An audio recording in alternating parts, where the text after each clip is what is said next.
Hey everyone, and welcome to another episode of Objection Sidebar. We have a great episode for y'all tonight.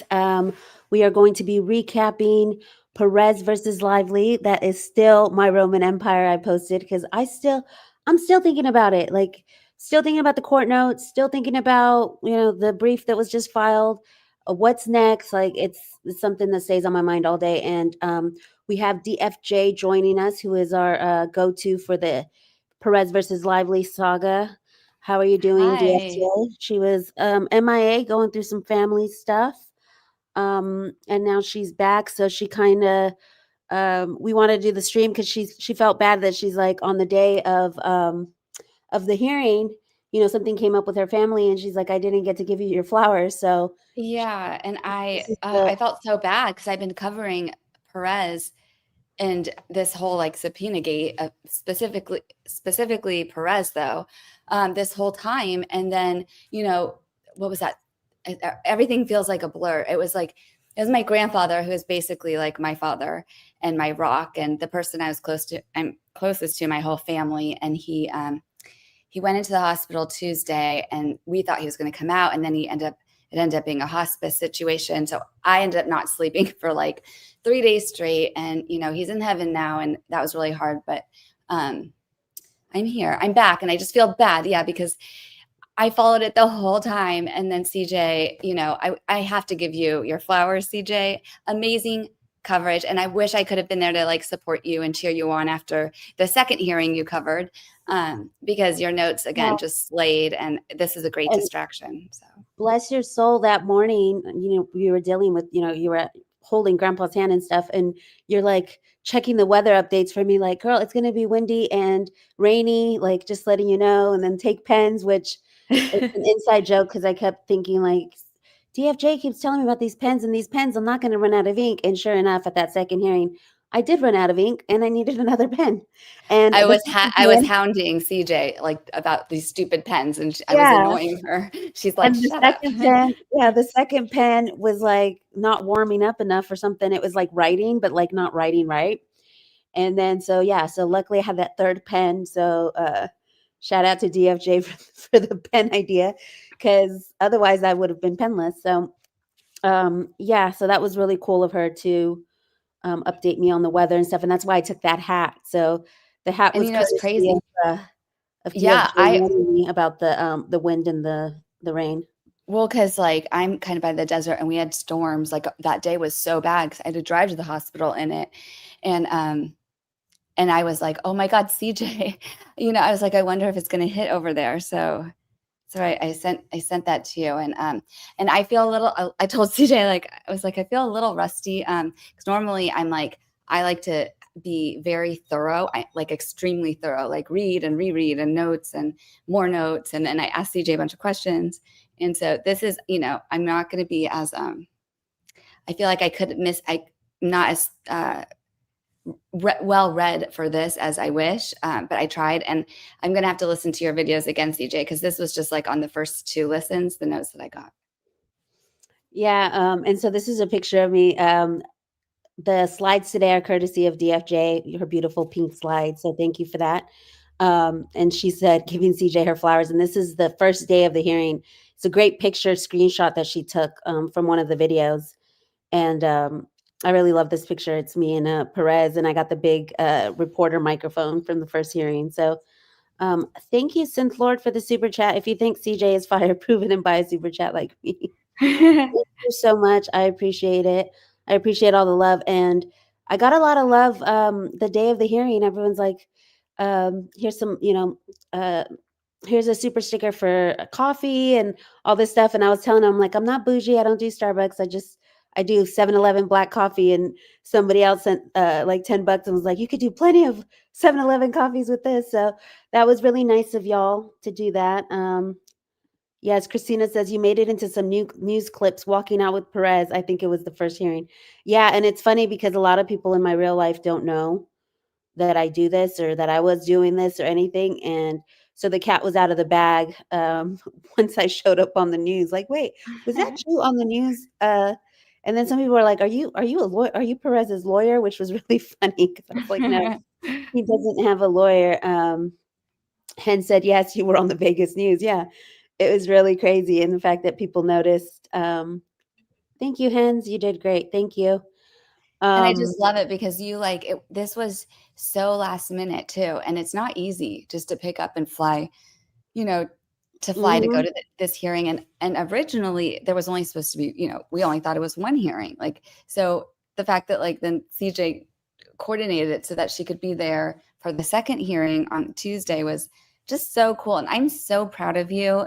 Um, It I was can't, funny because I was trying to convince you to go. Remember, I, I was like, "You need to go. You need to go." And in the process of me convincing you, I ended up yeah. being like, "Why don't like, yeah, let me go." And yeah, it was just that video. I told Perez too. I was like, "You being out in nature and stuff is like get your butt from behind the keyboard and go and do some like citizen journalism, like boots on the ground. You know, Yeah. be there for this historical moment because a lot of people we got to get CJ flights for all the hearings now. I want to go to the I was telling Nico too. Shout out to Nico from BTS LV who was my camera guy. And I'm still getting compliments in my DMs for the production, the mic and everything and the sound quality and all that. So shout out to you. You were so professional. It was like it was just like you came to life. Like suddenly you showed your face, and then you had the mic, and you had the Yeah. stand, and you had. It was And he like, had all the equipment and he brought it all out. Shout out to Nico right here.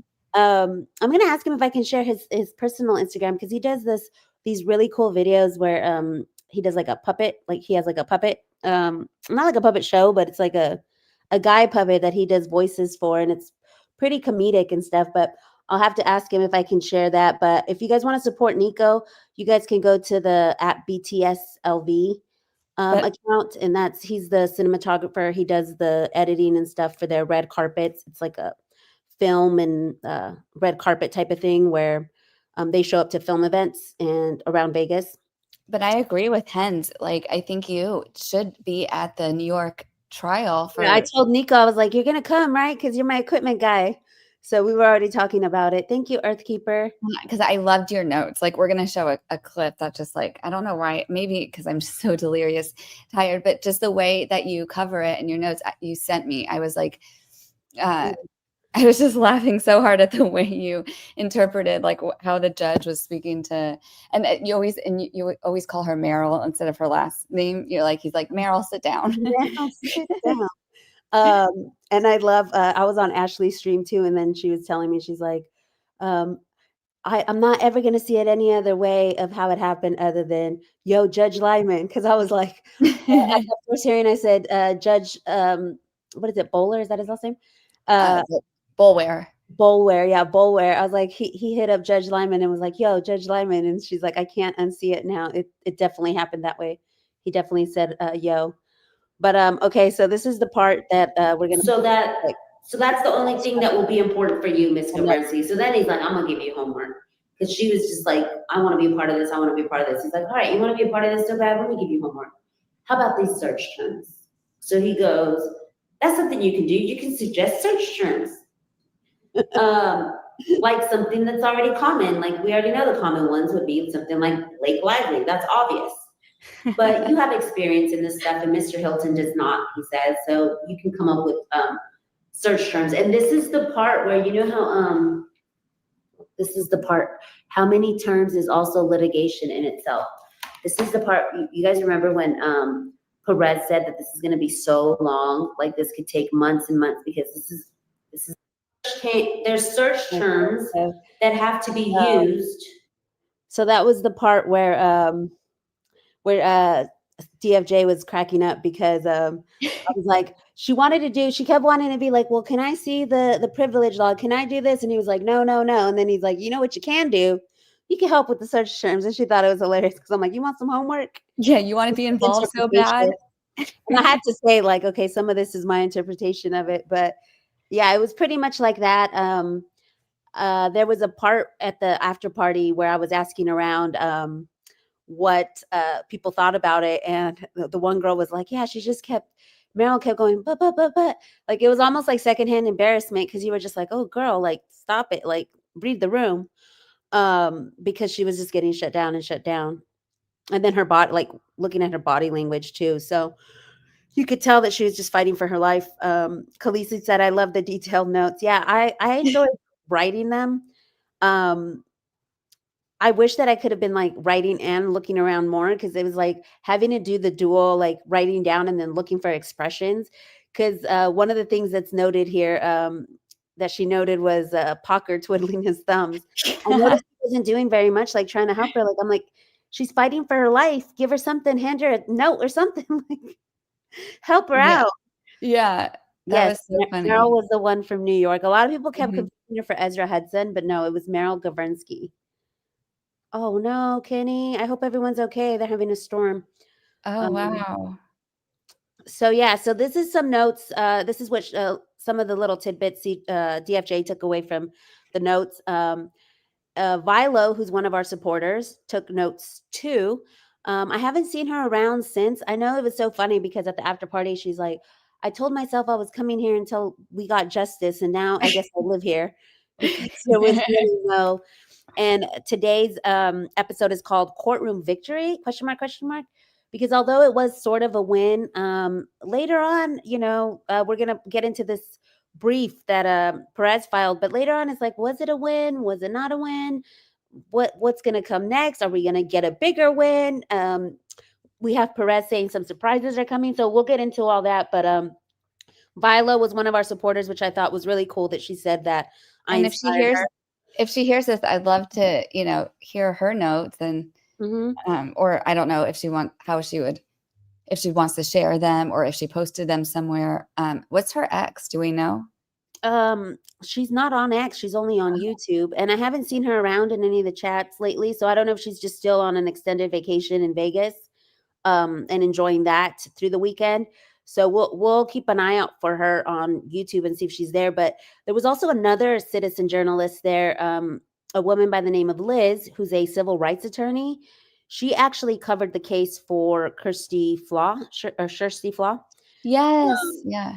Yeah, and so I met up with her, and she's like inspired to start a YouTube channel as well, with her notes and stuff and a TikTok. So, I mean, there was a lot of citizen journalists who were normally keyboard journalists and came out for boots on the ground. So I thought that was really cool that, me going out there inspired other people to go out there and, make the drive and stuff. It was really sweet when Viola told me that she's like, I was just sitting at home and I saw you out there for the first hearing. And I was like, you know what? I'm going to drive out there.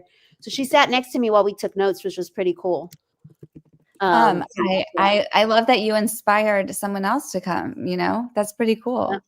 Yeah, well, this was a good comment. Jane says, I am out of touch this week. Did anything new happen with Perez? We got you. I've been out of touch this week too. I played catch up mostly today. we're, Like we're gonna catch everybody up on what happened, and then I have a playlist that you guys can go to as well to catch up. Yeah.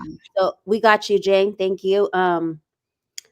Wonder if Perez can compel this judge to make Lively's side give up the same stuff they're asking from him. That's interesting. Well, why? But what would they have? Because they're saying that they don't have anything, right?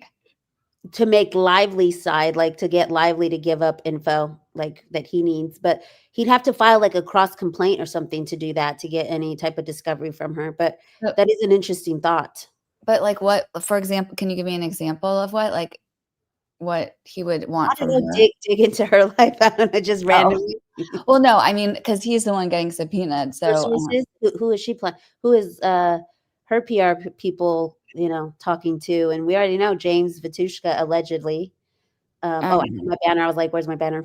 Oh yeah, I mean, she is talking to him, but no, I don't think because Perez isn't being sued. So yeah, exactly, because it's a subpoena on him. So this is just about the subpoena, and but that's why I was wondering, like, unless there was something, because she doesn't. That's the whole thing. That was crazy because there was something in your notes where you said he asked Meryl, like, have they come up with anything that shows Perez in the communications? And she says no.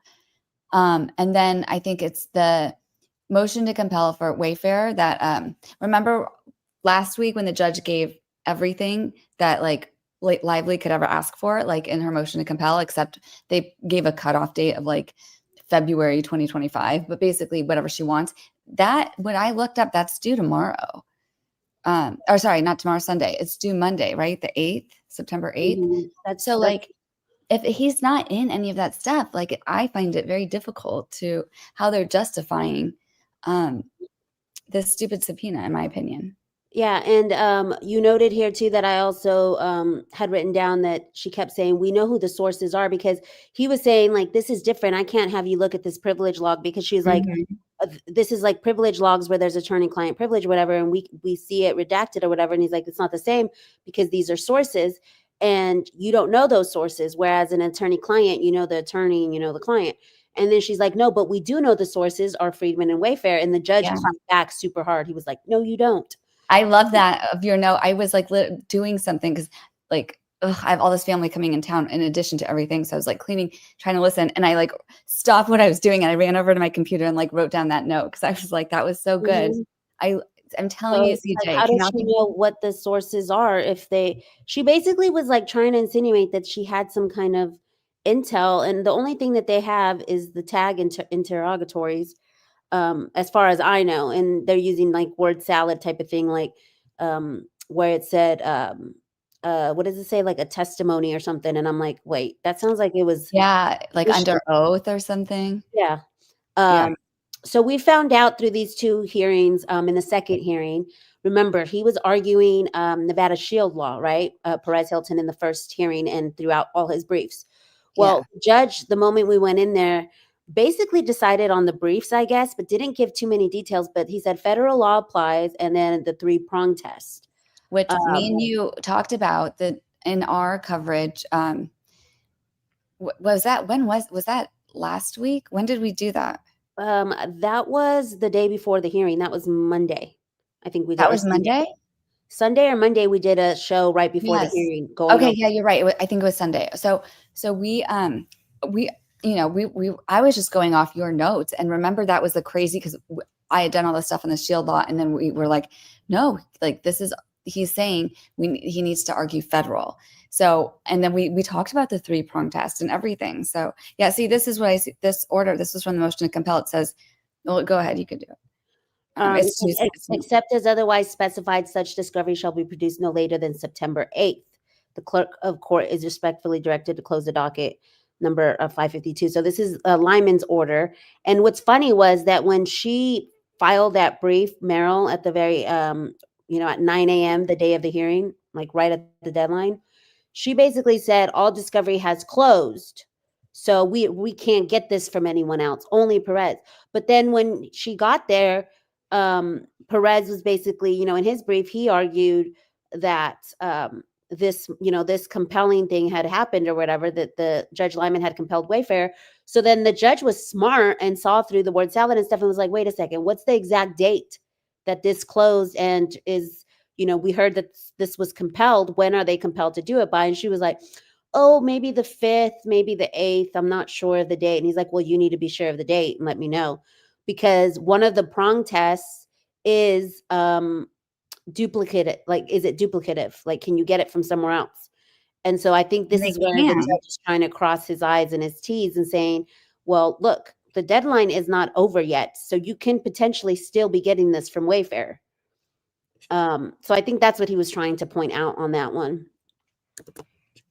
And then, okay, so this is the federal question case, the underlying Well, claims. because someone just asked something, so I wanted to put that in there real quick to answer it.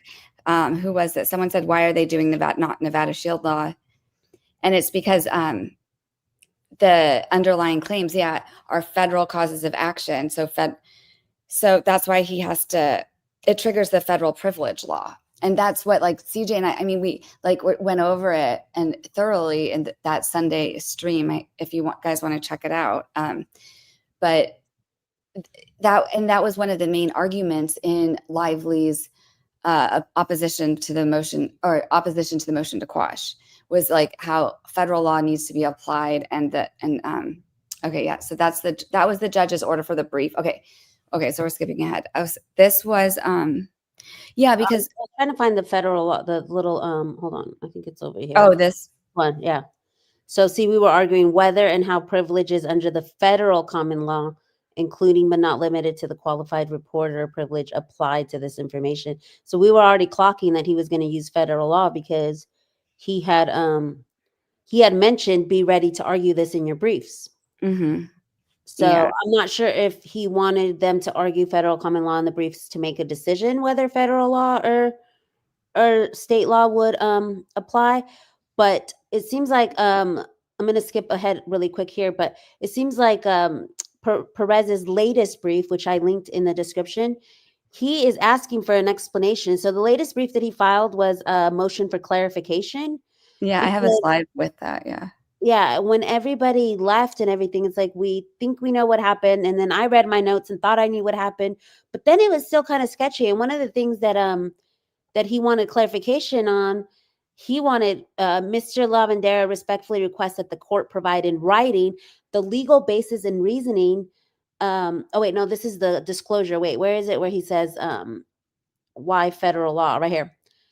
For the court's determination that Nevada's absolute shield law does not apply in this proceeding, no explanation was offered at the hearing on September Well, 2nd. I don't think that they said no Nevada shield law, like it will be weighed in, but because of this case is like a federal case, and it just triggers that federal, whatever I put on there, the federal privilege law first, and that is most of Lively's arguments in her opposition to the motion to quash. And so he's trying to tell, and we said this the last time, he was trying to tell Perez, like, all your arguments need to be geared towards, explaining, right, yeah, about the federal. This is where it says that the parties provide supplemental briefing regarding whether and how privileges under the federal common law included but not limited to the qualified reporter privilege applied to this information.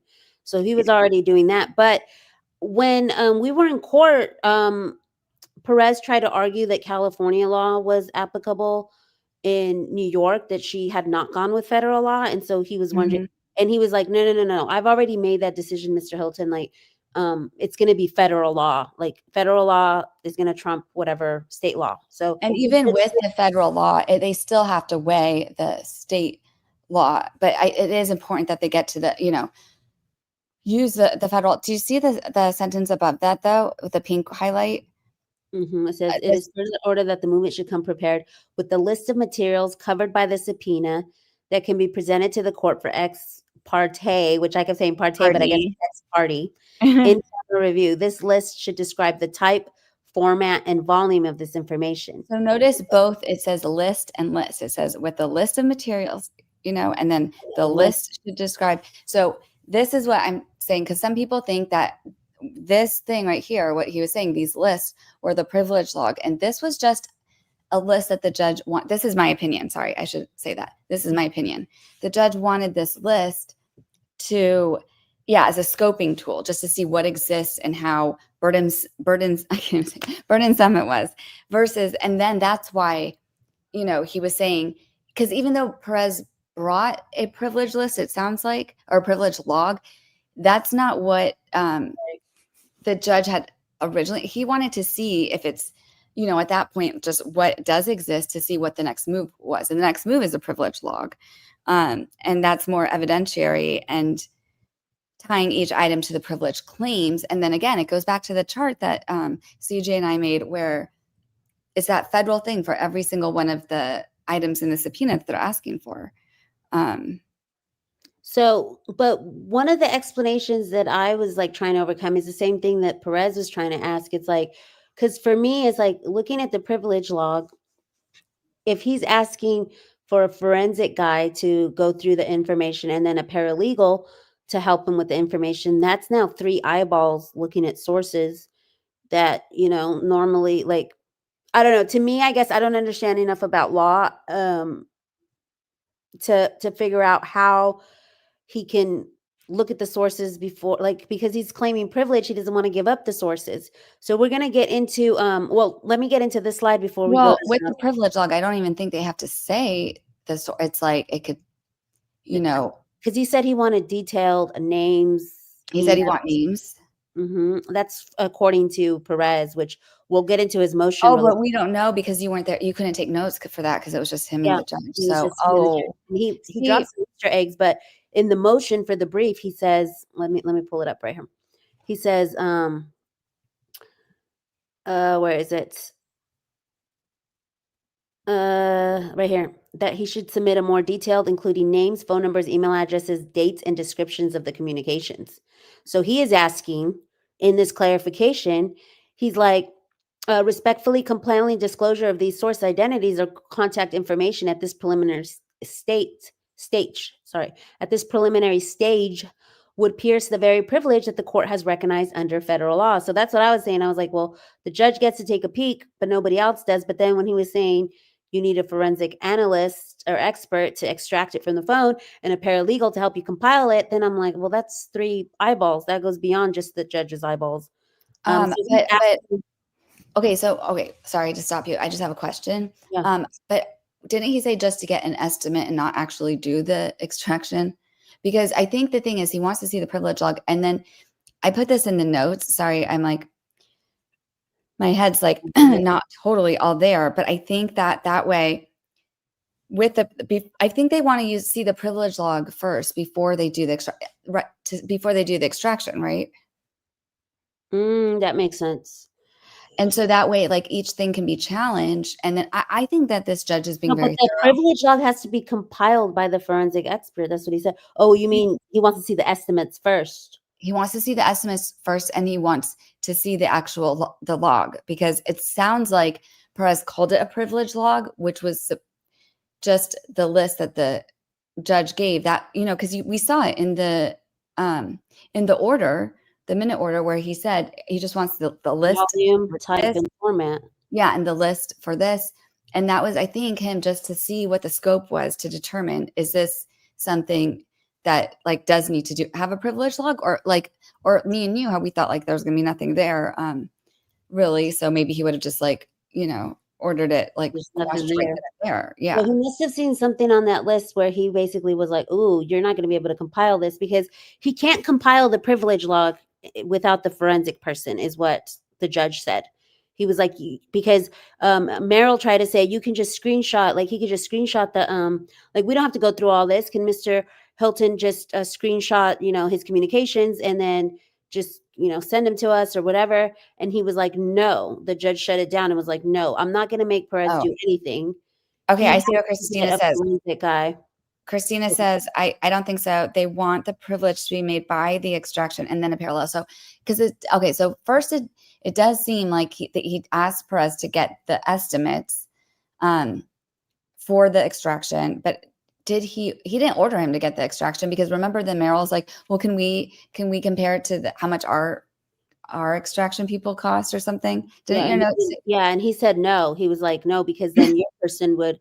So he's like, it's going to be difficult to navigate because technically Perez is going to be the client, but you're also the client because you're the one paying for it. So yeah, he did say that's the first step. Monday, the first step is the estimates. The estimates get to the judge. I think that the judge may even like pick one, but he said even the estimates might lead to litigation. I remember he said that. So I don't know. Yeah. He's like, these things can even lead to litigation. He said that, and even the arguments over which search terms to use. So they're going to use the search terms and the extraction to make the privilege log and then go from there. So, okay, well, he's like, even arguing over which search terms to use can be litigation. So he was basically saying kind of like, this is going to extend it to more briefs and more, things like that. And he said that he didn't foresee any future hearings as far as the estimates and stuff, because he's like, we can communicate with that through sealed sealed filings or whatever. We can communicate through the docket is basically what he said. This is funny. Rosewild said, I bet Blake would subpoena the extraction person and probably the paralegal too.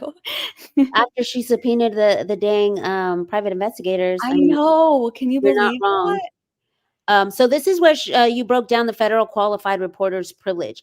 Federal courts recognize a qualified privilege for journalists, meaning reporters can resist subpoenas for sources of unpublished. So there's here's a 3-prong test, which I love the learning part about this, because it's like, are we all in our Elle Woods era now? Like, I know so much about shown versus shown or whatever. I I don't know how know. to pronounce it, but Yeah, and remember when we had this on our slides on Sunday, I said, "Oh, I don't know if it's really that important to look at, but like, well, let's just go look at it anyways."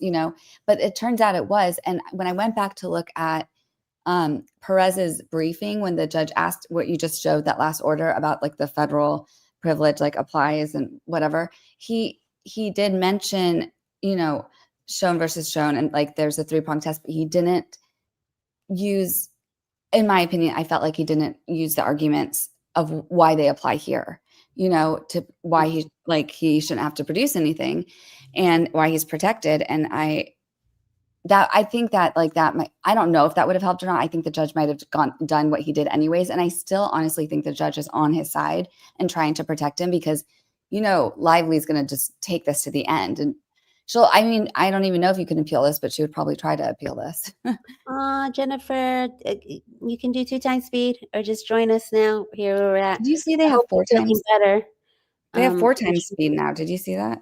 No, I didn't. I love 2 times. Like, I can't watch regular lives now because I'm just like so used to 2 times speed. But I try to because I like the live chats and stuff. But Missy says I haven't shut up about this. Lively didn't pass prong 2 or 3 though. Maybe she squeaks by prong 1. Like the fact that we know the 3-prong tests and everything. And I'm the same way, Missy. I just want to name drop this stuff like to random like store clerks and stuff like shown versus shown and the journalistic privileges and. So this is kind of like your interpretation of how you would answer them. So, well, those were just examples, like for each Mhm. one. I would probably go a lot more into detail, but I was just giving like examples. So you say for the first one, which is relevance, you would say cases about SH and retaliatory stream campaign. Smear. Perez report or smear. Did I say stream? Sorry, Yeah, smear that's campaign. okay. Perez was reporting in Blake's favor after the New York Times article hit piece. And then in evidence, tag communications from August 2024 were dissing Perez and showing they were not working with him. And then for number 2, necessity, compelling interest, false.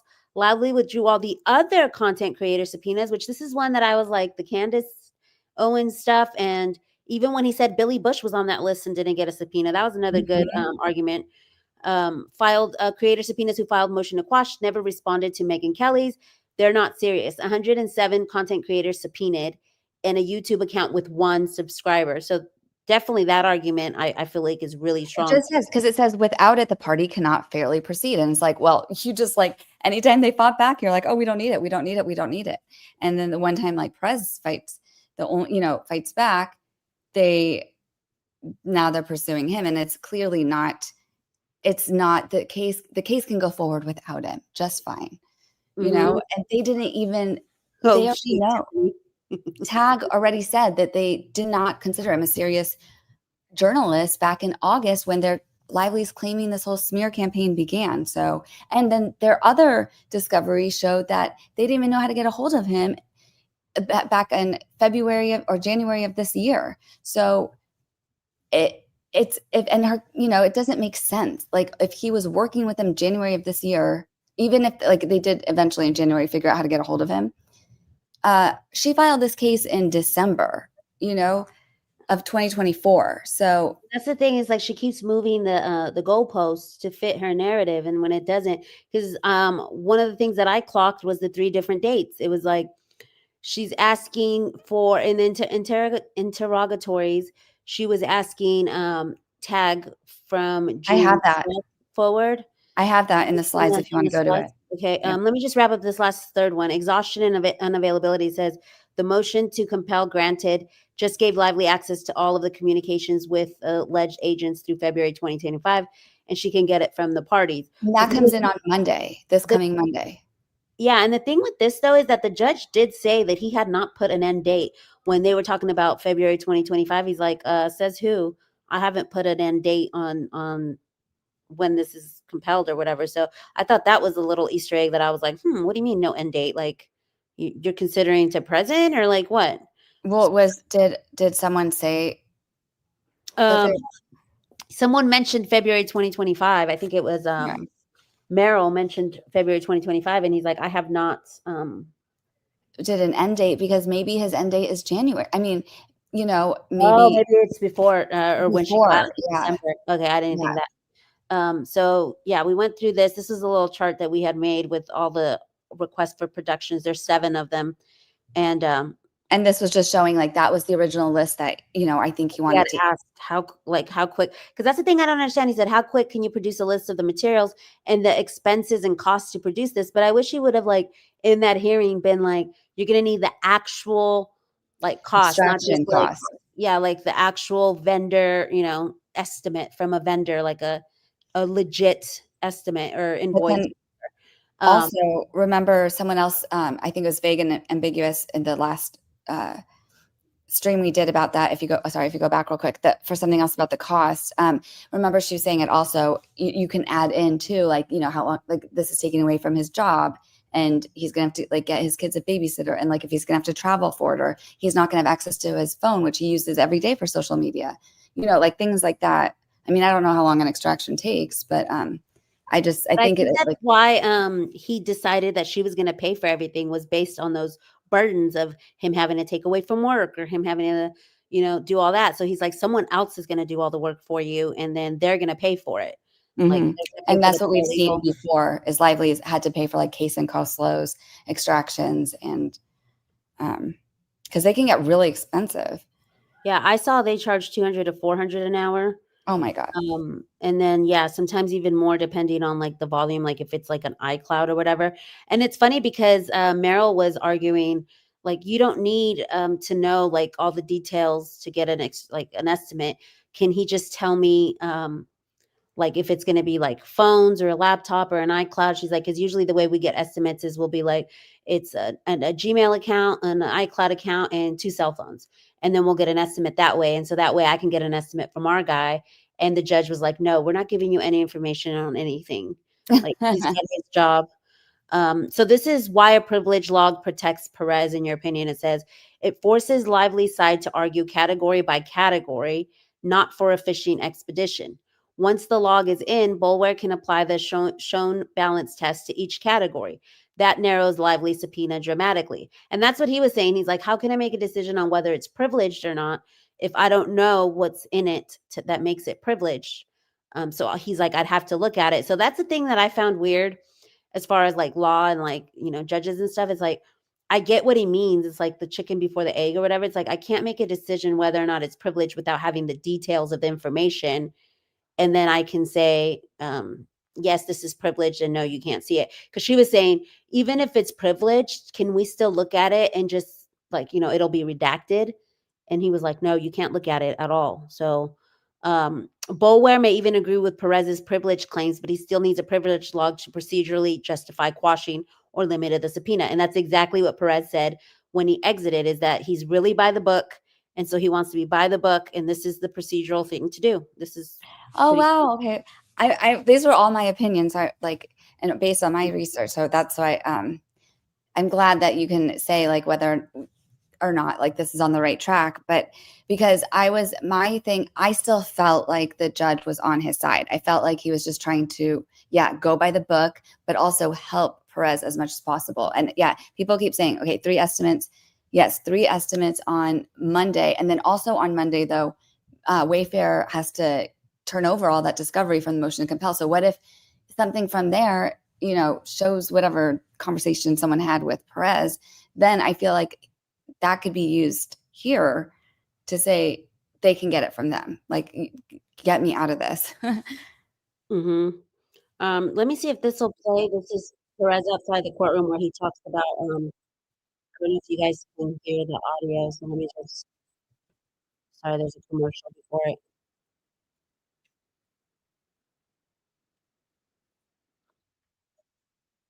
Can you all hear that? No, but You can't hear it? see if there's something like on the thing that has a little sound. No. No. Is there something on when it says share screen? There's something where on the top tab, like it could say like share audio also. Do you see that on yours? Hold on, let me see. No, I don't see it. It just says stop. Oh, sharing this. No, it just says view or stop sharing. Let me stop sharing and then go back into it and see if that works. Yeah, because I saw where like sometimes there's a toggle where you can say like also share sound. This was a good question. Wait, I'm going to go back. Missy, they're ignoring their own discovery. So why are they going hard? Retaliation? I think so. That brief they hammer on Perez made hundreds of videos. Sorry, I'm so tired. Okay, that brief they hammer. Do you want to pull it up, the Missy's thing? Oh, perfect. That brief they hammer on Perez made hundreds of videos basically smearing bullying Blake or maybe trying to pin it on him. Oh, yeah, because they're saying all of his videos. Yeah, it was a smear campaign. But again, like he was on her side initially. So it's a pretty bad smear campaign. Okay, I don't know what's going on. Did I freeze up or something? I'm trying to hide the comment and it's not working. Oh, it's hidden. Okay. Yeah, it's for some reason my little clicker. Let's see if it plays real quick. Let me see if this plays. What the judge is Can y'all hear it? requesting as the Yeah. first step. Okay. But not even the first step. There is a pre-step before the first step. The pre-step is the judge gave me until Monday to get quotes from 3 forensic experts and paralegals, and the judge will then assess the fairness of those estimates and force Blake Lively to pay for them if she wants this privilege log. Hilton says while he's tired of the back and forth in this case, he vows to keep fighting to keep the legal process moving. So that was News 3. Shout out to News 3's for being there. Hold on, let me go back to here. Christina says, I love this jacket so much. I know, I agree. I mean, CJ and Perez, you guys knocked it out of the park. Like your style I come with the court fashion. I was like, and if you guys I'll go over it at the end when I plug my playlist, but there's the after party. We went to Petite Bohème. It's a cute little hole in the wall. I say hole in the wall because it's like there's like a little alley, like blink and you miss it. It's not like facing to the street. There's like a little like walkway to go up to it. There's graffiti art. It's really beautiful. That's like how they used to have like those clubs in New York, like the best. Yeah, like a little niche, like if you know, like one of those hot spots. And that's what like you go through a taco shop and it's like in the closet. Yeah. I really love the place. I met the owner. He was really, really nice. They provided sandwiches for us. And we got to get some really cool drinks. They were so fast for as many people as were there. Those bartenders were so quick. Like I thought I was gonna have to wait a long time because there were so many people there, but they were really quick. They were really nice. They took Apple Pay, which I was like, cool, because a lot of places don't take Apple Pay. So it was like tap, tap, and it was done. But yeah, so we did lots of court fashion there. That's where I got most of the highlights because people came with the court fashion this time. Last time, there was only a couple people that were like dressed up, but this time people came. They knew I was going to be there doing the court fashion maybe. But yeah, they came, lots of headbands, and there was a boa, there was flowers on the head, there was a little plastic flower on the headband. It was cool. So if y'all I need to see that. That's is that on your YouTube? Yeah, I'll pull it up when we do the playlist. And so this is the screenshot that you got for the latest motion. So let's get into what's next. This is the latest motion. It says non-party Mario Armando Lavandera's motion for clarification. He says on September 2nd, 2025, the court held a hearing regarding the SDNY subpoena. They declined to apply Nevada's absolute shield statute and indicated that the federal qualified reporter's privilege would govern Mr. Lavandera's Lavandera maintains all objections. At the court's invitation, Mr. Lavandera submitted a preliminary good faith privilege log ex parte and in camera.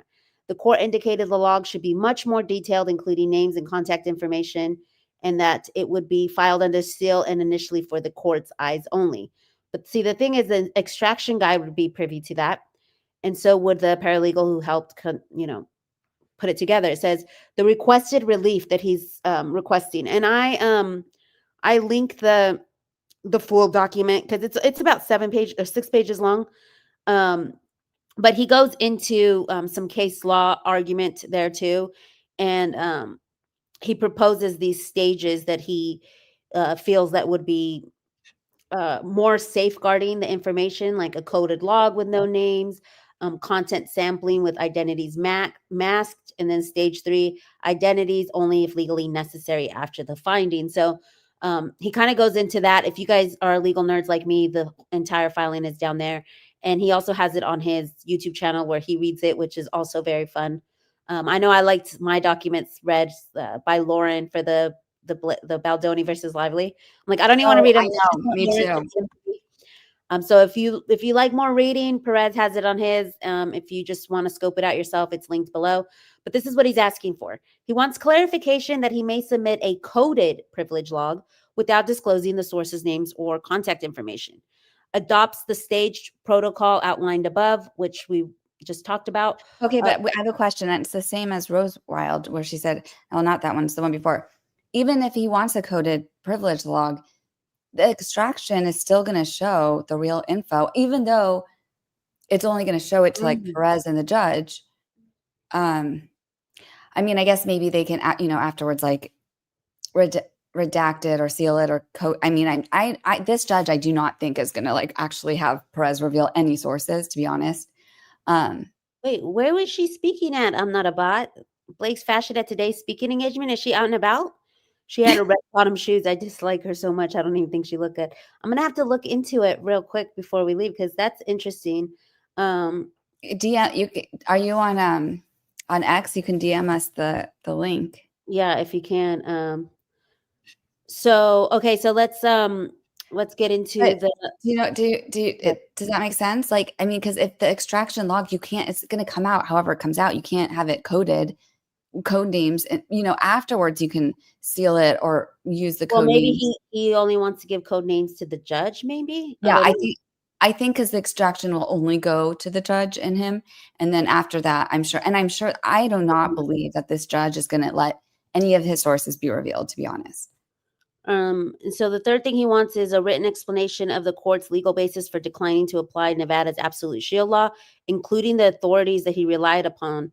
Well, he does say that he relied on the briefings. He did say that. Like, I looked at the briefings and it's already been decided. There's not going to be an argument about that.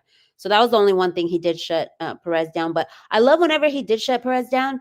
And I don't want to say shut down, but whenever he did, like, say something to Perez, he always said, like, I respect your argument, but we've already established that, but go ahead and continue. Like, he was so, so nice to Perez. And again, in this hearing said that he respected his arguments and stuff. So I thought what was your quote that you said? He's like, I respect and like appreciate. It was an A word. Something. Yeah, I respect and appreciate your arguments. And he, like you said, he gave Perez his flowers. And he was in his Elle Woods era. And like, I love the confidence he had, because I remember when it first started, like, he was drinking his smart water and kind of like, leaning back in the chair. Like, I didn't feel like nervous energy. He might have been like super, super nervous, but I felt like chill, relax. And then you look over there and Meryl's just like going through this giant binder. God knows what was in it, but it was this binder, flipping pages, tapping on her computer.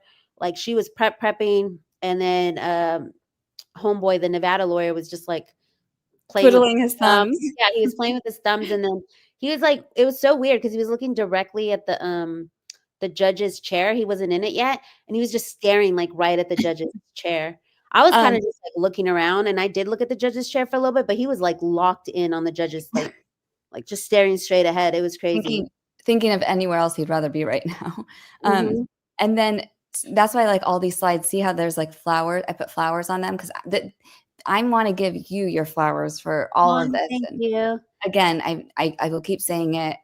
I'm so impressed by everything you did and got all this information. So, and it was hard work, because a lot of people are like, I appreciate you, and I was like, I love that people are acknowledging it, because it's not the same as just pulling up articles and putting tabs and stuff. It was hard work, having to make arrangements to get to the courthouse, and then equipment arrangements, and then making sure that I was live on time, and then making sure you showed your face for the first time. That's like a whole other thing. That was the whole thing. And then after, like, I got recognized by people that didn't know I was doing this too, because I'm just doing it. And then now people in my real life know that I'm doing this, and it's like, is it cringe, or like, like, it's a different vibe. Like, not that I'm saying that I never thought they'd like see me or nothing, but the internet's so big, I never like worried about like people in my real life knowing I was doing it. So now I'm like, oh my gosh, I got to do it live. Is this going to be cringe? Is somebody that I know watching me or whatever? And so after that first day, I was like super like bubble guts, like, like when your stomach is just like, oh, like, why did I do that type of thing? But I had so much support from Colonel. Shout out to Colonel Kurtz. A lot of people were DMing me, obviously you. just, you know, a lot of the content creators were like, you did a great job. I'm so proud of you and stuff. And so I that was your helped first me to super the, chat, but yeah, then your you were that day. but And that's then the live you made for it, like you made the live. I did your super chat, and then you closed the live. well, And then because it something happened, it glitched and X'd out, and then I was like, okay, what just happened? I was still learning how to go live from the phone. So, but yeah, I remember that morning when I woke up, I was monetized. I was like, whoa, that's crazy that it would happen when I came out here. because it was meant to be, and then the Well, second thank hearing you. was I appreciate scheduled.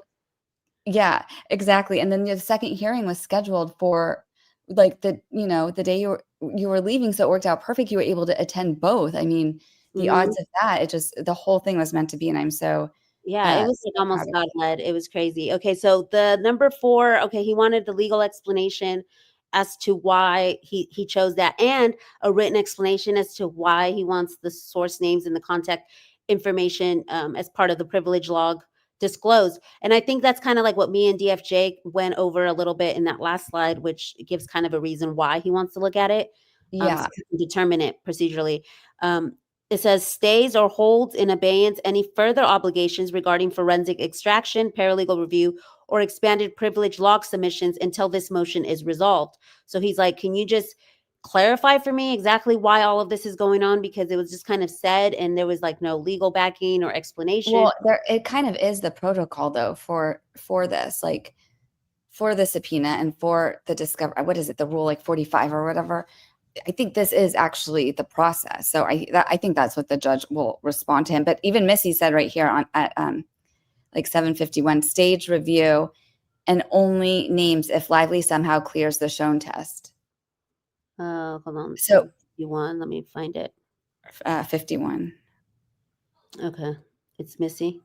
Yeah. So this is it's a staged review. So, and then they will only, so just for him, and the judge, and then the only names will be revealed if like Lively somehow clears, remember that 3-pronged test.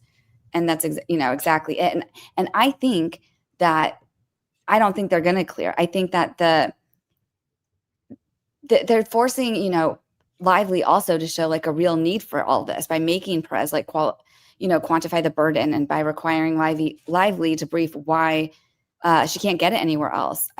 I think, I mean, because like it still seems like a fishing expedition, and I think that is why the judge maybe has like kind of a low tolerance for Meryl, because she's smart enough to know what she's doing. It's obvious to anyone. And this is one of the slides you like questions, because I'm confused because there was all these dates that were being thrown out. This is where when I was doing the notes, I was talking about in the interrogatory, they said that we need the names of reporters that you talked from June 11th, 2024 and on. Which And I then, have that slide. and then the other date would then be February 2025. And then there was all these other different dates, because then they also asked him, Perez personally, from May 2024 in the RFPs. And all of those don't make sense to me, because again, it showed that like this was her opposition to the Brief, motion. yeah, her brief starts in August 2024. Oh yeah, this was So that's another date, August 2024. no, this was the opposition to the motion to quash. I think I did the wrong one, but Okay. still, they're arguing. Yeah, they're saying August 2024, but like Perez has already given all this stuff to the court that shows like they were talking they were talking bad about me in August 2024. So obviously they weren't using me for a smear campaign. And then his RFP, let's just go back to the slide real quick, just to show y'all right here in this first one. If y'all can see, let me see, I can zoom in. Here it says that they want his information from May. So it's like, that's the crazy part, that there's all these dates floating around and they can't make up their mind as to And which. if you go to the next one. Yeah, see here. This was from Blake Lively's discovery, and it says that they TAG did not even know how to get a hold of Perez in January of this year. That's why I'm so confused, from that transcript of what you were going over in the court is like, you have to I can never say that right. Interrogatories were like all from 2024. And then TAG is here saying like, how do we get to Perez? And that's from this year, January of this year. So why? It just shows like they aren't working with him, or they would have already, gone to him. And then this was interesting. I was so glad you picked up on this too, CJ. I'm like very impressed that you were clocking all of this, because he's standing mentioned on in business. two. We're Yeah. clocking it. You know, Justin Bieber. Standing on business. Yes, you are. It was the oh my God. Interrogatories for he's mentioned twice. He's mentioned in the number Content 5. creators. And well, they say content creators. Yeah. So up here on in the blue section is how they describe it. Identify all content creators, right? And then Mhm. go to the next slide. And he's mentioned in that one. Sorry, if you go down, you can see he's mentioned there with Mhm. Billy Bush, who was never subpoenaed, you know. And then if you go to the next one, he's also mentioned in number 6, see in the blue up there, but this time it is as a reporter, news, or media outlet. So it's like, if they want to use this is just my opinion. If Lively and Merrill in this Nevada case want to use this interrogatory to say they need discovery from this date, then they need to acknowledge that he's a reporter, because that's what this interrogatory says. Go back to the top again, the blue part on the top. See, it says identify all reporters and news or media outlets. So if they're going to use this, in my opinion, to say why, as an excuse for why they need access to his, you know, whatever, at this date, this is from June 15th, 2020. I mean, that's a whole other day. That's what I'm saying. It's like before August even. Mm-hmm. It So just makes no sense. his RFP says May. The interrogatory for tag says June. The brief or the the response or whatever says August 2024 is when the smear campaign started. The deadline or the goalpost now is February 25th. So it's like pick a date. Like stay in your lane, pick a date and stay with it and don't quit trying to change it. So that's the latest as far as wrapping everything up. If you guys want to update on the hearings, let me pull this up real quick. Oh, this is so cute. It says, so many amazing, beautiful flowers. DFJ, thank you. That's what he was asking for. Oh, these ladies do amazing work. Thanks, Christina. That's so kind. You're getting all these flowers, CJ. You're totally missing them. Okay, where am I at? The timestamp. We're both so sleep deprived. Well, I'm like, when I'm reading off the slides, I'm on the slide page, but I should just read it off of here. But CJ's fire, thank you so much. Beautiful flowers. Yeah, they were really cute. I love the slides, and I appreciate it anytime she comes with the slides, because it's really hard to put together these shows sometimes with all the information. And she has that's why I told her, I was like, you need to start your own channel. Your slides are really good. So let's see what else. They have nothing. They're grasping for straws. Yes, Jane. I'm not a bot. I have to say that TAG needs to rethink their texting practices. They said originally something Justin wanted in writing. And yet, yes, we were talking about that today on Ashley's show. If y'all haven't checked out the show that I did with Ashley this morning on her channel, it was on Rebel Wilson and how Melissa Nathan is now part of the Rebel Wilson versus Amanda Ghost trial or case. Which is really interesting. So if you guys haven't checked that out, go check that out, because that's a whole other Roman Empire right now, that whole case. And I know DFJ is like, I told you to report on this, because I did. Variety came with, she gave that to me August 14th and said, here, you should report on this. I know you're working on Rebel, but I need to get my butt off and quit doing these side quests, because I promised y'all Rebel. I told Ashley today, my poor followers, I promised y'all Rebel. I've got 8 episodes out of the 10 for the vertical series. So I just need to finish up those 2 episodes. They're going to be 1 minute long, and in total, it's going to be about 10 minutes. And it'll catch you up on everything with the case. And then once I drop those, hopefully by this weekend, we can, because, now that Ashley has brought it up again and it's back in like the news, that might, kick me into gear to get them out. But then we could do a deep docket dive one night to go over it all once, because it's really, really messy right now. Ashley's in the process of untangling it. So I kind of went on her channel today to help out with that. And it was really cool to have someone else to bounce ideas off of, especially her, because she's coming at it from a PR angle. So that's kind of like a cool little side quest. But so this is the playlist. I put myself over here in my little pink outfit and hat. I felt like such mafia style when I was doing this. Let me see if I can zoom into it. When I put on the hat in this picture in the face, I was like mafia style. Yeah. So it's called Another Simple Court Fashion. That's the first video. It's just when I got there, I kind of showed the fit real quick for like a minute. And then we have another simple court hearing, part 1. This was a sign that was made by Liz, which is so funny because she accidentally left it there. And I picked it up. It had like dirt on it and stuff. And I picked it up and took it to the after party. And she was so grateful for it. I actually had those flowers in the back inside my purse to like decorate my purse. It was really cute. But yeah, shout out to Liz. She's about to start her own YouTube channel and start reporting too, which I don't know. I still can't believe that there was so many people inspired to be citizen journalists. And like I said, she was on Kirsty Flaw, so go check her out. So that's part 1 of the hearing. And Velo came out too, you know, because of you. Yeah, and Velo as well. And then this is part 2 with the interview. We have the Perez hearing after party. We have the notes from the court, part 1 and 2. And then this was me and DFJ's video right before the second hearing, where we, you know, deep dived into like what was next and what did the judge actually ask for and all that stuff. And then we also have the notes. Oh, that's part 1. We should put the part 2 in there too. Yeah, this is from the first hearing, and then this is me live on site on the first hearing, part 1 and 2. And this is when I decided to fly out there. And this is my very first, my gateway to Subpoena Serena was 1 month ago. This is my very first Perez episode. So I hold this one truly dearly in my heart. I love it. Whole playlist. You can start at the bottom with Subpoena Serena and just go through it all. CJ, I think we need to add the other one. Go down. I think we should add because see this one. Remember we split and I'll go back up. We split the one on your channel for this one. Because otherwise that's only part 1. I need to add the other one. Okay, I'll do that one. I totally forgot that we split it.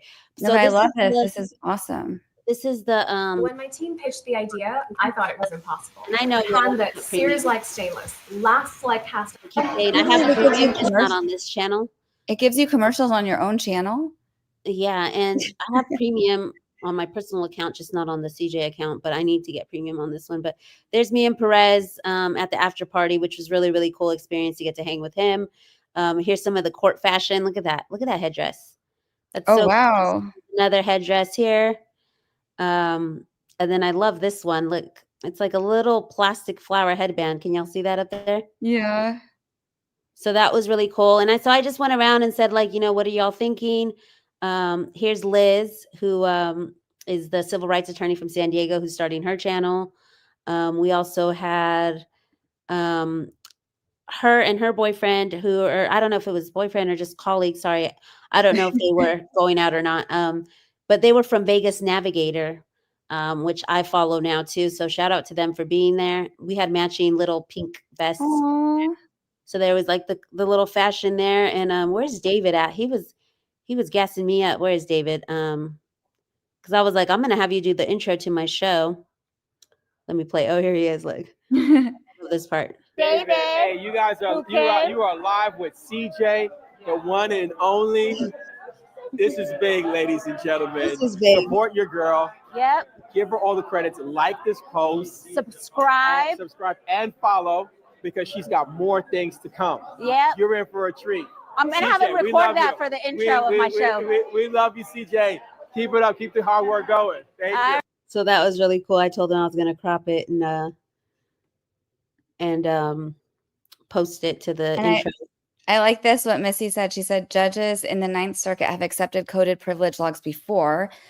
It's appellate proofing. By adopting Perez's stage protocol, the judge avoids immediate risk of reversal on appeal. And that's what I'm saying also. Exactly. Like, I think this judge is literally just going like step by step by the book to just make it like bulletproof, basically. It is a high profile case. And also to protect Perez, in my opinion, and make sure, I mean, like, it's not just like he has to turn it over. It's like, you give it to me, I'm going to look at it and we can go from there, you know? And that's why like Meryl was throwing a fit being like, well, we want to see it too. Can't you just redact something and we still get to see it? And it's like, he's like, no, lady, sit down. Or like as CJ said, Meryl, sit down.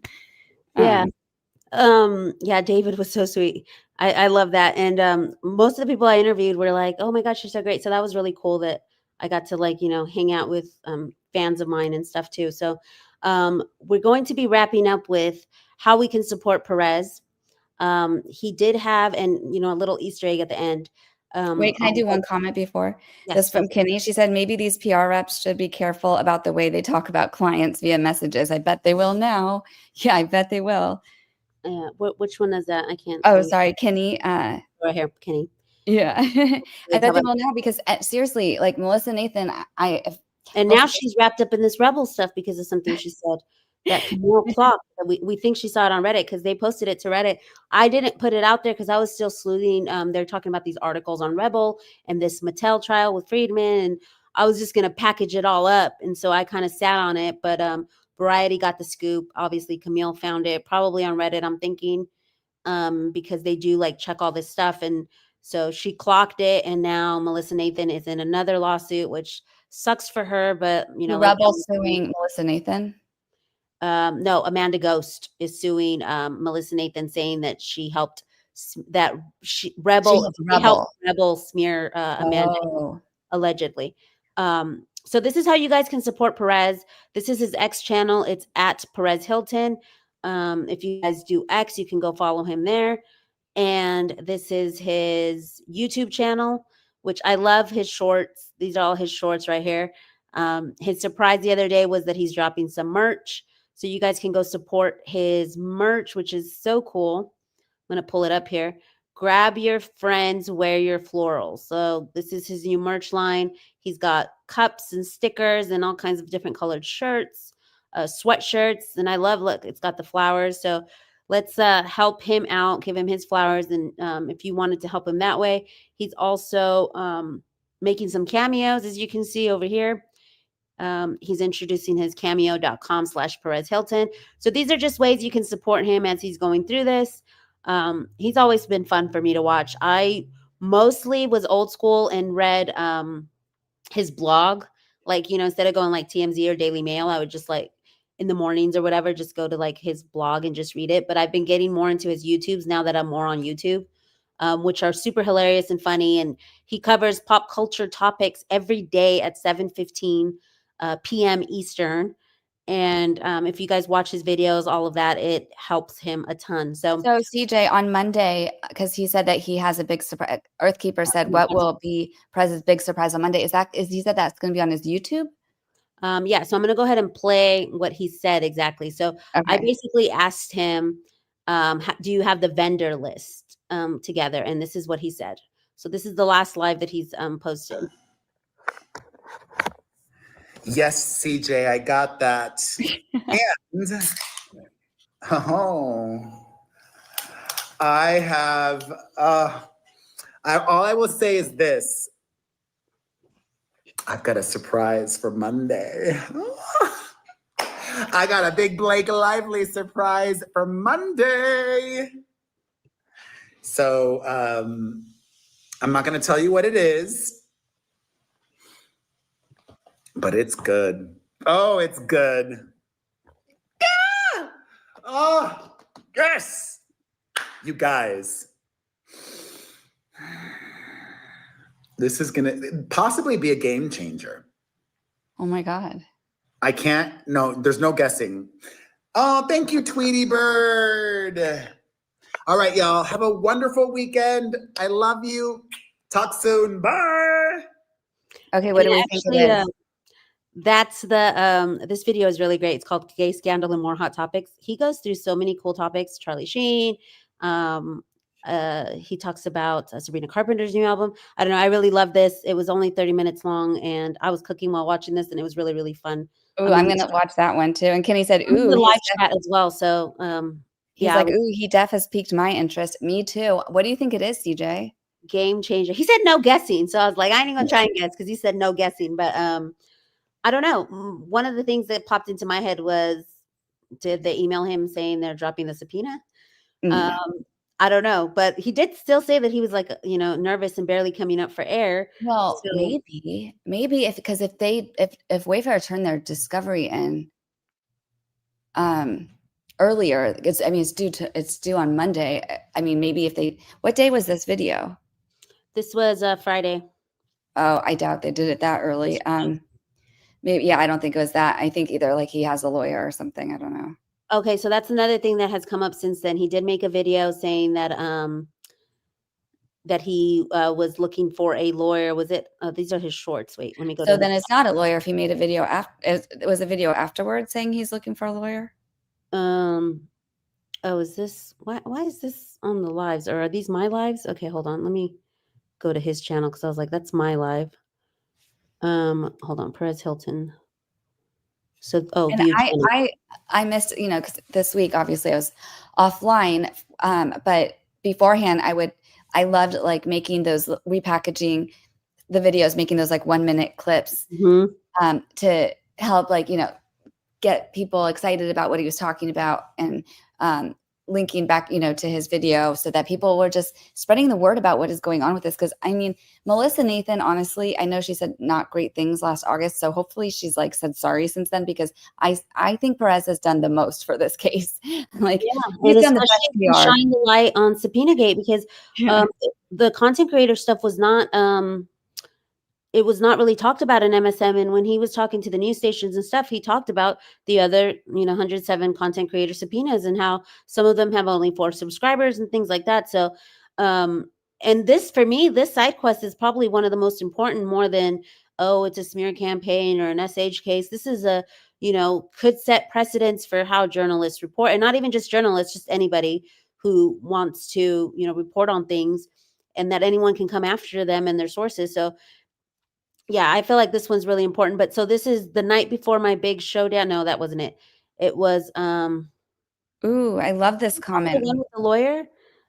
Because this is DJ, 5 days ago. listen to this from Sunny Ahmed. It says, would love for you guys to read through any new evidence from Jones v. Abel that is not in Lively v. Wayfarer. Is there new? I mean, I lost a week, and it feels like you fall behind by 50 things in this case Let after. them know the surprise was new merch. It's where you're. No, this is after he dropped the merch surprise one. So that wasn't. He's saying it's for Monday, and that was after I asked him for whether he had the vendor list, and he said yes, and I have some game-changing surprise. So could be that he got a lawyer. Or it could be like maybe something else. Mama Tia, it's 3 a.m. We'll have to go back to the beginning. Thank you so much. And yes, thanks for all the love towards DFJ. Yeah, thank you. She needs all the support and prayers right now, as she's going to have family coming in. Right before we wrap up, somebody requested that I bring up the Blake Lively glossy pop. Is this Okay, wait, can we do one more before that? Can you go back to that comment though, Sunny Ahmed? I like that one. Do you see the one from Sunny Ahmed? It was right above Carmina's. You guys read it? That one? Yeah. Yeah. Any new evidence from Jones and Abel? I don't know. I don't follow that case closely. My Jones and Abel go-to is you, and who else do I go to for Jones? Okay, Sunny, I'm gonna look through that. I didn't know if anything new had dropped or whatever, but I just said that they would like for us to go through that. I know I love going through cases with CJ. Like, it's so much fun. We both have like different views, kind of. So it just like, it's great. Yeah. I feel like we learn so much. Like with this, I was kind of like on Perez's side, like, what the heck is the judge talking about? Like, why? Like, give us explanations, because I like to know like the exact reasons. Like, I'm like the little kid that's asking the mom, but why? But why, Judge Boulware? Whereas you're like, okay, this is common privilege stuff and all this, but I love the breakdown on the whys, because it did kind of help answer it. And so we'll see what the judge replies. Let me pull that pic up from a Glossy Pop. So let's see. Oh, so this is the article that they were talking about? Oh, let me check my X. Did they message it to me? No. What were they going to message me on X? Oh, she did a speaking event or something. Yeah, I think it's this one right here. Okay, cool. So this is her outfit. She's trying to go with the brooch approach. I don't even know what that is. An eagle, or what the heck is this? 2 axis? Yeah, it looks like 2 axes or something. No, it looks like with those things you shake, those cucarachas or whatever. Maracas. Maracas. So this is, and so she wore these boots, those are the red bottoms. Oh, wow. Not her worst outfit, but yeah, it's not like great either, because what's up going on with all these bracelets and stuff, and then I don't know about the colors, and the chunky boot with the brown, it doesn't go. This is more like, I don't know, it looks gothic, or maybe with like a short skirt or something. But let's see another view, and it looks like it's like see-through or something, huh? Mm-hmm. With the bag. I mean, it's not her worst outfit. Her hair actually looks okay there. But yeah, the shoes seem out of place a little bit. Just Well, I think she has like a thing with the shoes being out of place, like the fact that she had like the, what was it, Lily Bloom wearing red bottom Mhm. heels at working a flower mart or something. I was like, what planet do you live on? I mean, I'm okay with the little chocolate brown outfit. I don't really care for the top or the boots. So I don't know. Y'all sound off in the comments whether y'all think she pulled anything off here. Um, at least her hair wasn't all crazy. Maybe, they told her like stop getting crazy with the hair. And pulled it to the side. So she was at this glossy pop event that she talked at that was sold out, where she's saying, oh, she has damages, yet she sold out an event. So that's going to come up probably in trial. So Yeah.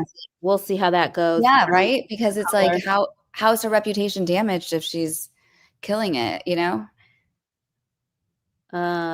It says, I think it'll take paralegals' help at the least, and e-traction to create the log. Yes. Extraction, yeah. Oh, an extraction. Okay. Her hair does look good. She was hot, but she was hawking her hair care. Carm says, yeah, and they believe Jones. Once they found out she fixed the text, they should have pulled suit, but they're seeing it through. Yeah, that's the thing. It's like we were talking about this today, that it's mostly like Jones and Abel's fault that all this is happening, and Melissa Nathan. Like they just. I have a video on that if anyone's interested. Like a breakdown of how it. Let's drop DFJ's channel if Christina can drop it so y'all can go support her. Let me pull it up here. It starts with Jones, or I'm like, it might have it ends with us, but did it start with Jones? And because this all goes back to her, in my opinion.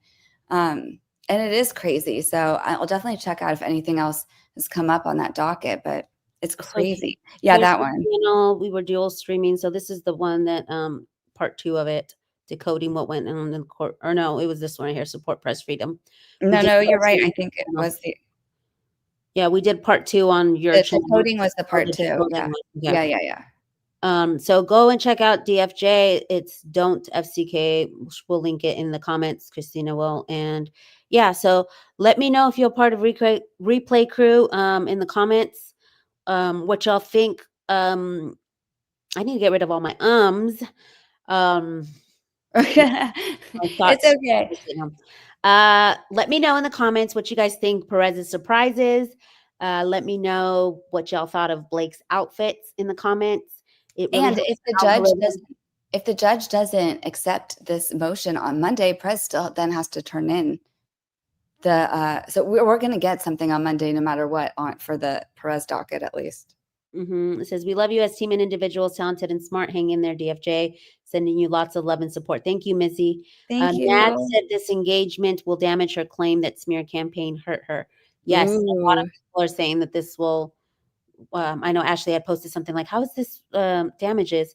Perez looks good in that thumbnail. Yep. Thanks to his daddy, Uncle Chat, or I don't know. He calls him Daddy ChatGPT. Oh yeah. With this one, he does. He looks great. Well, good. He could use a paralegal. I think that would be awesome. He deserves it. I think he's going to win. I think honestly, I think the judge is on his side. And you said that the first time. The second hearing, you seemed like you didn't know. You felt like it didn't seem like you loved what was happening as much as you did the first hearing. But I do think the judge is on his side.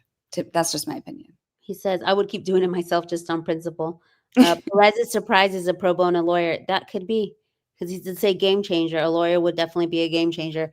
So y'all, it helps the algorithm if y'all drop a comment on your thoughts, ideas, anything like that. If you're replay crew, I appreciate it. Miles says, it's all good, CJ. I love public speaking and I use vocal fillers so much. Here's a tip. Invest in improv courses that will help tremendously. Improv like comedy? Improv comedy. Is that what that is? Isn't that comedy or no? It could just be any kind of improv. Like it makes me think of the Drew Carey show, but that was improv comedy.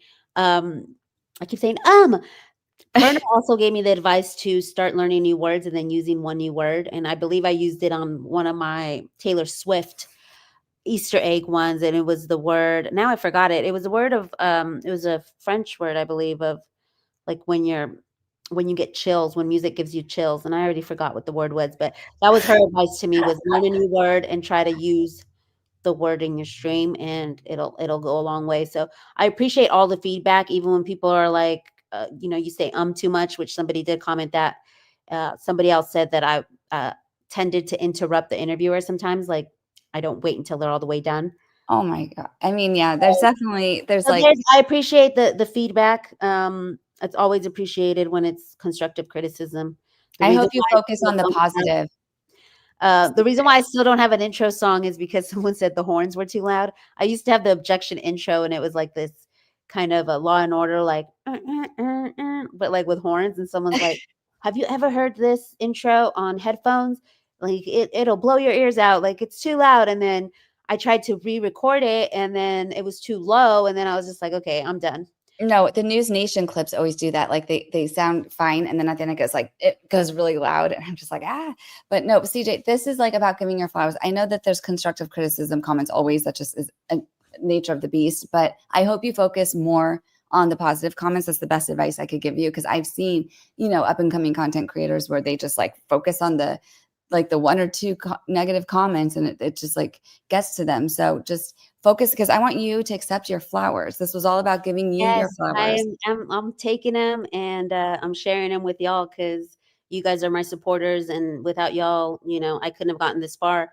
I got monetized within, less than a month of streaming. So of actual streaming, because I've had my channel for a while, since June, but I wasn't like streaming or anything. It would be like a video every so often. I didn't take it seriously. It was like the Kim K, like, you got to get up and work. So once I started getting up to work, it took me about less than a month, about 3 weeks to get monetized. And I couldn't have done it without you guys, watching my content, liking my content, sharing my content. So we're going to give each of y'all flowers from that bouquet as well. And as always, appreciate you, DFJ. We'll give our flowers to the mods. Christina, thank you for, Christina for all and your Laura, support. for sure. Yeah, Christina. Laura's not here because she goes to bed early because we do morning shows. But tomorrow's Sunday, so I don't know where Laura's at tonight. Thank you, Christina. Tomorrow night, you guys, we are going to go through the Donna Adelson case, and it is called "Is Wendy Next?" Obviously, Donna Adelson has been found guilty. On Thursday, the verdict came in pretty quick, within 3 hours. So we're going to get into that tomorrow night. And then Monday's episode of Objection Celebrity Court Chatter, Monday morning, we're going to be doing smear campaigns. I believe was it Wrathful? I don't remember who, but somebody suggested, no, it was Mildly Mercurial, that I look into Pedro Pascal and a smear campaign going on with him. He also has a lawsuit that he is filing recently against an alcohol company.